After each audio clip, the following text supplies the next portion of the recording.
ಶುಭೋದಯ ಮಕ್ಕಳೇ. ಇಂದು ನಾವು ನನ್ನ ದಿನಚರಿ ಎಂಬ ಪದ್ಯವನ್ನು ಅಧ್ಯಯನ ಮಾಡೋಣ. ಈ ನನ್ನ ದಿನಚರಿ ಎಂಬ ಪದ್ಯವನ್ನು ಬರೆದವರು CM ಗೋವಿಂದ ರೆಡ್ಡಿ. ನೋಡಿ ಮಕ್ಕಳೇ, ಪದ್ಯ ನನ್ನ ದಿನಚರಿ. ಈ ಪದ್ಯವನ್ನು ಬರೆದವರು CM ಗೋವಿಂದ ರೆಡ್ಡಿ. ಹೊತ್ತು ಮೂಡುವ ಮೊದಲೇ ಏಳುವೆ, ಸುಪ್ರಭಾತವ ಹಾಡುವೆ, ನಿತ್ಯ ತಪ್ಪದೆ ಅಪ್ಪ ಅಮ್ಮಗೆ ನಮಿಸಿ ವಂದನೆ ಹೇಳುವೆ. ಇಲ್ಲಿ ಒಬ್ಬ ಹುಡುಗಿ ತನ್ನ ದಿನನಿತ್ಯದ ದಿನಚರಿಯನ್ನು ಹೇಳ್ತಾ ಇದ್ದಾಳೆ. ಏನಂತ? ಹೊತ್ತು ಮೂಡುವ ಮೊದಲೇ ಏಳುವೆ. ಹೊತ್ತು ಅಂದರೆ ಸೂರ್ಯ ಬರೋದಕ್ಕಿಂತ ಮೊದಲೇ ನಾನು ಎದ್ದೇಳ್ತೀನಿ. ಎದ್ದು ಸುಪ್ರಭಾತವ ಹಾಡುವೆ. ದೇವರ ಮುಂದೆ, ಫೋಟೋ ಮುಂದೆ ನಿಂತು ನಾನು ಸುಪ್ರಭಾತ ಅಂದರೆ ಪ್ರಾರ್ಥನೆಯನ್ನು ಮಾಡುತ್ತೇನೆ. ನಿತ್ಯ ತಪ್ಪದೆ ಅಪ್ಪ ಅಮ್ಮಗೆ ನಮಿಸಿ ವಂದನೆ ಹೇಳುವೆ.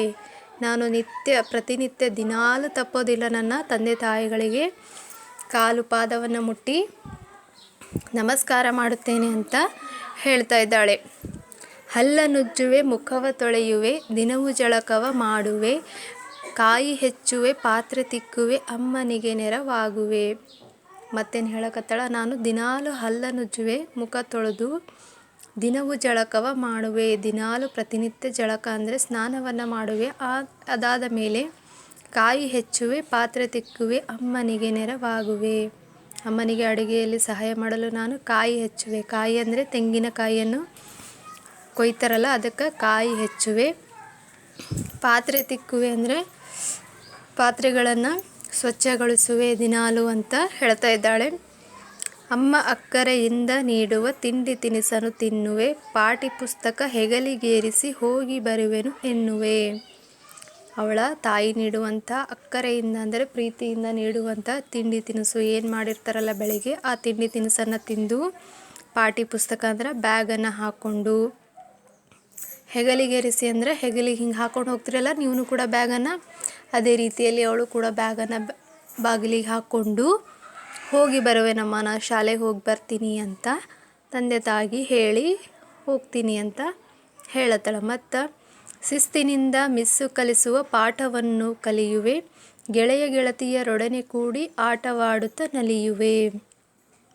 ಶಾಲೆಗೆ ಹೋದ್ಮೇಲೆ ಶಾಲೆಯಲ್ಲಿ ಕ್ಲಾಸ್ನಲ್ಲಿ ಶಿಸ್ತಿನಿಂದ ಕೂತ್ಕೊಂಡು ಮಿಸ್ಸು ಅಂದರೆ ಶಿಕ್ಷಕರು ಕಲಿಸುವಂಥ ಪಾಠವನ್ನು ಕೇಳುವೆನು. ಕೇಳಿ ಆದ ತಕ್ಷಣ ಗೆಳೆಯ ಗೆಳತಿಯರೊಡನೆ ಕೂಡಿ ಆಡುತ್ತಾ ನಲಿಯುವೆ. ಆಟ ಪಿರಿಯಡ್ ಇರ್ತದಲ್ಲ, ಆ ಸಮಯದಲ್ಲಿ ನಾನು ಗೆಳೆಯ ಗೆಳತಿಯರೊಂದಿಗೆ ಅಂದರೆ ಫ್ರೆಂಡ್ಸ್ ಜೊತೆ ಆಟವನ್ನು ಆಡಿ ನಲಿಯುವೆ ಅಂತ ಹೇಳಕತ್ತಳ. ಸಂಜೆ ಮನೆಯಲ್ಲಿ ದಿನದ ಪಾಠವ ಮತ್ತೆ ಓದಿ ಮುಗಿಸುವೆ.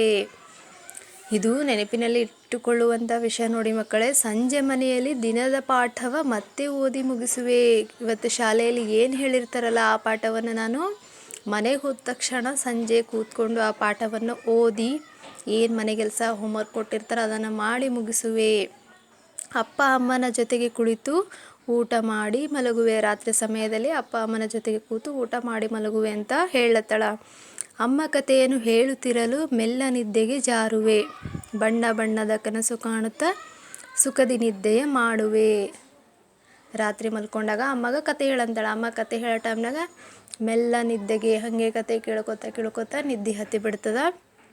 ಬಣ್ಣ ಬಣ್ಣದ ಕನಸು ಕಾಣುತ್ತಾ ಸುಖದಿ ನಿದ್ದೆಯ ಮಾಡುವೆ. ಕನಸಿನಲ್ಲಿ ರಾತ್ರಿ ಮಲಗಿದ ತಕ್ಷಣ ಕನಸುಗಳು ಬೀಳ್ತಾವಲ್ಲ ಮಕ್ಕಳೇ, ಬಣ್ಣ ಬಣ್ಣದ ಕನಸುಗಳನ್ನು ಕಾಣುತ್ತಾ ಸುಖದಿಂದ ಶಾಂತವಾಗಿ ನಿದ್ದೆಯನ್ನು ಮಾಡುವೆ. ಈ ರೀತಿ ಹುಡುಗಿ ಇಲ್ಲಿ ತನ್ನ ದಿನದ ಕೆಲಸ ವಹಿವಾಟುಗಳನ್ನು ಯಾವ ರೀತಿಯಲ್ಲಿ ಅಚ್ಚುಕಟ್ಟಾಗಿ ಮಾಡುತ್ತೇನೆ ಎಂಬುದನ್ನು ಈ ಪಾಠದಲ್ಲಿ ತಿಳಿಸಿಕೊಟ್ಟಿದ್ದಾಳೆ ಅಲ್ವಾ ಮಕ್ಕಳೇ. ಈ ಪಾಠವನ್ನು ಬರೆದವರು CM ಗೋವಿಂದ ರೆಡ್ಡಿ. ಗೋವಿಂದ ರೆಡ್ಡಿಯವರು ಏನು ಹೇಳತ್ತಾರಪ್ಪ ಅಂದ್ರೆ, ಯಾವ ರೀತಿ ನಾವು ದಿನಚರಿಯನ್ನು ಚಿಕ್ಕ ವಯಸ್ಸಿನಿಂದ ನಾವು ಪ್ರಾರಂಭಿಸಬೇಕು ಅಂತ ಈ ಒಂದು ಪದ್ಯದಿಂದ ನಮಗೆ ತಿಳಿದು ಬರುತ್ತದೆ ಅಲ್ವಾ ಮಕ್ಕಳೇ. ಈ ಒಂದು ಪದ್ಯದಿಂದ ತಿಳಿದು ಬರುವಂತಹ ನೀತಿ ಕಥೆ ಅಂದರೆ, ಇಲ್ಲಿ ದ ರಾ ಬೇಂದ್ರೆಯವರು ಅಂದರೆ ನಮ್ಮ ಕವಿ ಯಾವ ರೀತಿಯಲ್ಲಿ ಸೊಗಸಾಗಿ ಒಂದು ನುಡಿಯನ್ನು ಕೊಟ್ಟಿದ್ದಾರೆ ನೋಡಿ. ಏಳು ಚಿನ್ನ ಬೆಳಗಾಯ್ತು ಅಣ್ಣ, ಮೂಡಲವು ತೆರೆಯೇ ಕಣ್ಣ. ನಾವು ಸೂರ್ಯ ಬರೋದಕ್ಕಿಂತ ಮುಂಚೆನೇ ಎದ್ದು ನಮ್ಮ ದಿನದ ಕೆಲಸಗಳನ್ನು ಮುಗಿಸ್ಬೇಕು. ಬೆಳಗಿನ ಕೆಲಸಗಳು ಏನಿರ್ತಾವಲ್ಲ ಸೂರ್ಯ ಬರೋದಕ್ಕಿಂತ ಮುಂಚೆ ಇದ್ದರೆ ಚೆನ್ನ ಅಂತ ಹೇಳ್ತಾ ಇದ್ದಾರೆ. ಈ ಪಾಠಕ್ಕೆ ಸಂಬಂಧಿಸಿದಂಥ ಅಭ್ಯಾಸ ನೋಡಿ ಮಕ್ಕಳೇ. ಪದಗಳ ಅರ್ಥ: ಹೊತ್ತು ಅಂದರೆ ಸಮಯ ಅಥವಾ ಸೂರ್ಯ, ಮೂಡು ಅಂದರೆ ಹುಟ್ಟು ಅಥವಾ ಉದಯಿಸು, ನಮಿಸು ಅಂದರೆ ನಮಸ್ಕರಿಸು, ಅಕ್ಕರೆ ಅಂದರೆ ಪ್ರೀತಿ, ಪಾಟಿ ಅಂದರೆ ಹಲಗೆ, ಬರೆಯುವಂಥ ಒಂದು ಹಲಗೆ. ನೀವು ಸ್ಲೇಟ್ ಅಂತ ಹೇಳ್ತಿರಲ್ಲ ಮಕ್ಕಳೇ, ಅದೇ ಹಲಗೆ ಅಂತ ಕನ್ನಡದಲ್ಲಿ ಕರೆಯುತ್ತಾರೆ. ಕೆಳಗಿನ ಪ್ರಶ್ನೆಗಳಿಗೆ ಒಂದು ವಾಕ್ಯದಲ್ಲಿ ಉತ್ತರಿಸಿ. ಪ್ರಶ್ನೆ ಸಂಖ್ಯೆ 1, ಹುಡುಗಿ ನಿತ್ಯ ತಪ್ಪದೆ ಯಾರಿಗೆ ನಮಿಸುವಳು? ಉತ್ತರ: ಹುಡುಗಿ ನಿತ್ಯ ತಪ್ಪದೆ ಅಪ್ಪ ಅಮ್ಮಗೆ ನಮಿಸುವಳು. ಪ್ರಶ್ನೆ ಸಂಖ್ಯೆ 2, ಅಮ್ಮನಿಗೆ ಮಗಳು ಹೇಗೆ ನೆರವಾಗುವಳು? ಉತ್ತರ: ಅಮ್ಮನಿಗೆ ಮಗಳು ಕಾಯಿ ಹೆಚ್ಚಲು, ಪಾತ್ರೆ ತಿಕ್ಕಲು ನೆರವಾಗುವಳು. ಪ್ರಶ್ನೆ ಸಂಖ್ಯೆ 3, ಏನನ್ನು ತೆಗೆದುಕೊಂಡು ಹುಡುಗಿ ಶಾಲೆಗೆ ಹೋಗುತ್ತಾಳೆ? ಉತ್ತರ: ಪಾಠ್ಯ ಪುಸ್ತಕ ತೆಗೆದುಕೊಂಡು ಹುಡುಗಿ ಶಾಲೆಗೆ ಹೋಗುತ್ತಾಳೆ. ಪ್ರಶ್ನೆ ಸಂಖ್ಯೆ 4, ಶಾಲೆಯಲ್ಲಿ ಹುಡುಗಿ ಏನನ್ನು ಕಲಿಯುವಳು? ಉತ್ತರ: ಶಾಲೆಯಲ್ಲಿ ಹುಡುಗಿ ಪಾಠವನ್ನು ಕಲಿಯುವಳು. ಪ್ರಶ್ನೆ ಸಂಖ್ಯೆ 5, ಹುಡುಗಿ ಸಂಜೆ ಯಾರೊಂದಿಗೆ ಊಟ ಮಾಡುವಳು? ಉತ್ತರ: ಹುಡುಗಿ ಸಂಜೆ ಅಪ್ಪ ಅಮ್ಮನೊಂದಿಗೆ ಊಟ ಮಾಡುವಳು. ಪ್ರಶ್ನೆ ಸಂಖ್ಯೆ 3, ಬಿಟ್ಟ ಸ್ಥಳಗಳಲ್ಲಿ ಸರಿಯಾದ ಪದಗಳನ್ನು ಬರೆಯಿರಿ. 1, ಡ್ಯಾಶ್ ಮೂಡುವ ಮೊದಲೇ ಏಳುವೆ ಡ್ಯಾಶ್ ಹಾಡುವೆ ಅಂದ್ರೆ ಹೊತ್ತು ಮೂಡುವ ಮೊದಲೇ ಏಳುವೆ ಸುಪ್ರಭಾತವ ಹಾಡುವೆ.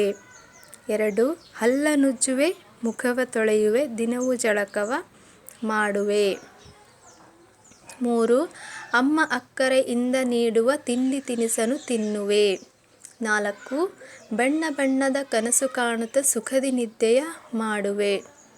ಪ್ರಶ್ನೆ ಸಂಖ್ಯೆ 4, ಈ ಪದ್ಯಭಾಗಗಳನ್ನು ಪೂರ್ಣ ಮಾಡಿರಿ.